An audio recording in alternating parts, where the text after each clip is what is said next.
Well, now that the Xbox Series S and Series X have been revealed, $300, $500 respectively, and pre-orders will be opening up September 22nd, the million-dollar question has to be, when is Sony gonna give us an update on the PlayStation 5's price and when are pre-orders opening up? We all imagine that the PlayStation 5 is gonna be coming out in November, so they really have to get the ball rolling on this. I don't think it's gonna be this week, given that this week is the ever-so-beloved PlayStation VR Appreciation Week. I'm not trying to crap on PSVR, I actually love PSVR. Just funny that even in the PlayStation blog post they had to be like, oh, no PlayStation 5 information as a part of this to, temper people's expectations. Nevertheless, now we're at a very interesting point where there is a new rumor coming out of Game Reactor that the game is going to be a little bit interesting in the sense that price is all about this game. Like, if you want to talk about the most intriguing factor of Xbox versus PlayStation, forget the tribalism aspect of it, just think about the price point, and really, the price point is something that I feel like Sony might have mental nightmares over. I mean, everybody remembers that watch E3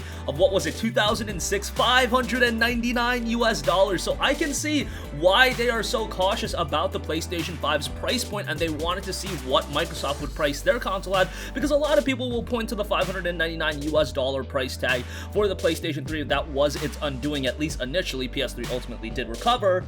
But I could see the heads over at Sony thinking, okay, remember what we did in 2006 and, the Xbox 360 was $200 cheaper than us? We cannot do that again with the PlayStation 5. I don't think it would be as big of a deal because people go back and they look at the PlayStation 3 and they think that $599 was the main thing that ruined that console. No, there were a lot of issues initially. The lack of games, third-party games just being exclusives on Microsoft's console for no apparent reason. Games not being very good. I mean, do you remember Lair? Do you remember 2008's supposed Halo killer in Haze? That was like the biggest flop of all time. Yes, there were a lot of issues with the PlayStation 3. Nevertheless, let's talk about this report. Again, from the reliable Game Reactor, according to their sources, the price point of the PlayStation 5 was considerably higher than the $300 to $500 ratio that Microsoft settled on their new console. Remember, PlayStation 5 also has two versions, digital and physical, and one of them is an all-digital console, one of them can play discs as well. So you'd have to be of the mindset that the digital version is going to be considerably cheaper. Thankfully, Sony has since chopped the price of the PlayStation 5 internally to bring it in line with the competition. Specifically, the discless PS5 will now reportedly cost $400 and the version with a disc drive will cost $500. Now, this is something that is very interesting to consider and take it with a grain of salt as it is just a rumor right now.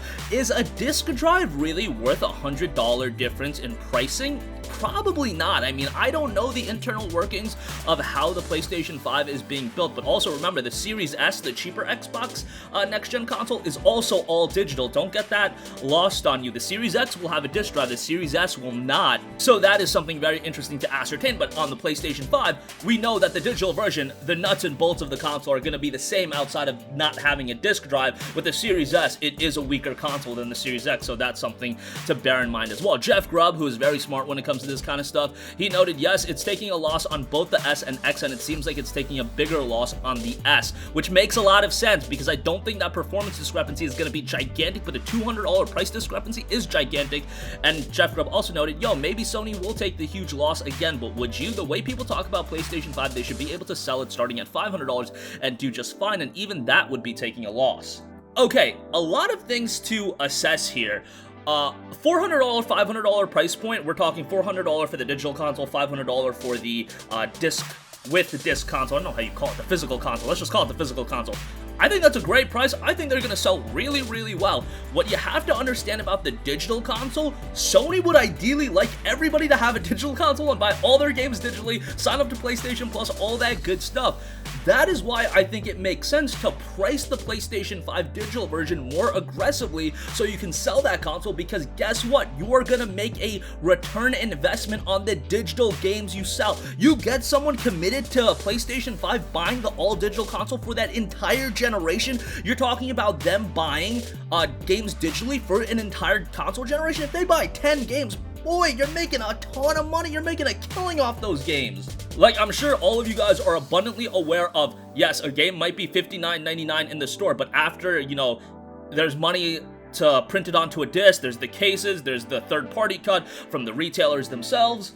Obviously, there's a little bit of a middleman when it comes to Sony, the PlayStation Network, and them taking a cut, but it is much, much less than we're talking about having a $59.99 game shipped to a store and then sold to you. I don't know how much money the developer ends up taking at home, but you would have to think it's significantly less than selling a game digitally, and I would imagine Sony also gets a bigger cut when you're talking about a digital-based console. I really believe that's why Sony is doing so many PlayStation Store sales right now, to get you to invest into your digital library right now, not only so it makes it an easier transition for you to go from PlayStation 4 to PlayStation 5, but also get you committed on that digital library. I think this is a long-term play, and I think it makes all the sense in the world to try to drive digital engagement and get people accustomed to buying games digitally. I know that there's always going to be an audience out there that wants their physical games, and I'm still of the mindset where if there's a game that I'm super hyped for, I get the collector's edition of it just as a collector's item. But I think overall, if you can start selling games digitally, you are going to make the money on the back end very easily, like very easily. You're going to make all that money back,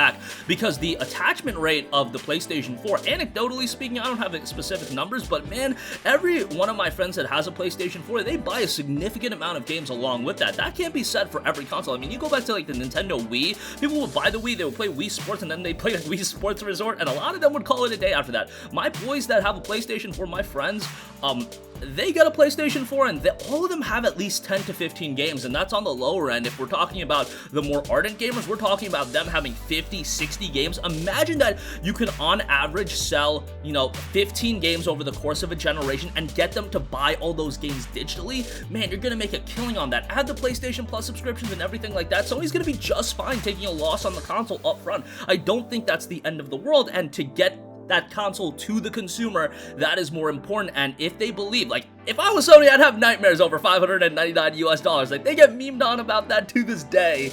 And I think that's something that is very interesting to observe. I also think the whole console war thing, I think Microsoft's playing a little bit of a different game now. Now they're trying to unify the ecosystem. But tribalism is always going to be a real thing. A Sony versus Microsoft thing is always going to be a real thing. And I think Sony really wants to get the point across to the consumer that, okay, even if they do price it higher, they have the games. At this point, it looks like they're going to have the launch lineup that people are going to get really excited about. I mean, on the Xbox Series X, you're talking Gears Tactics and Assassin's Creed Valhalla. That is what that's what's announced, people. That is what is announced for the next generation Xbox. No Halo Infinite on launch. You got Assassin's Creed Valhalla, a third-party title that'll be on the Xbox One, PS4, and PS5, and Gears Tactics, a game that is really good, but I played the hell out of on PC. Nevertheless, that is my standpoint. I would definitely like to hear what you guys think. $400 for a digital PS5, is that something you'd buy right away? And I'm really interested to hear from you guys. Digital-only console, or are you guys getting the physical console? Because I think the digital console, especially if it's packed with a bigger SSD, if it's $100 cheaper, I think that's going to be the console a lot of people end up getting. It'll actually be interesting to see, come this holiday, are people just going to forego what version of the PS5 they want just based on the availability? I think that's going to be a real thing to ascertain as well. So sound off in the comment section down below. Thank you for watching, and goodbye. Hey guys, we hope you enjoyed the video, and if you did, make sure to hit the subscribe button, and if you're already subscribed, do us a favor and hit the bell icon. This way you'll be notified whenever we post a new video. That's the best way to keep up with all of our uploads, and we usually try to upload 2 videos a day. And with the bell icon hit, you'll be notified whenever we do upload a video. As always, thanks for watching.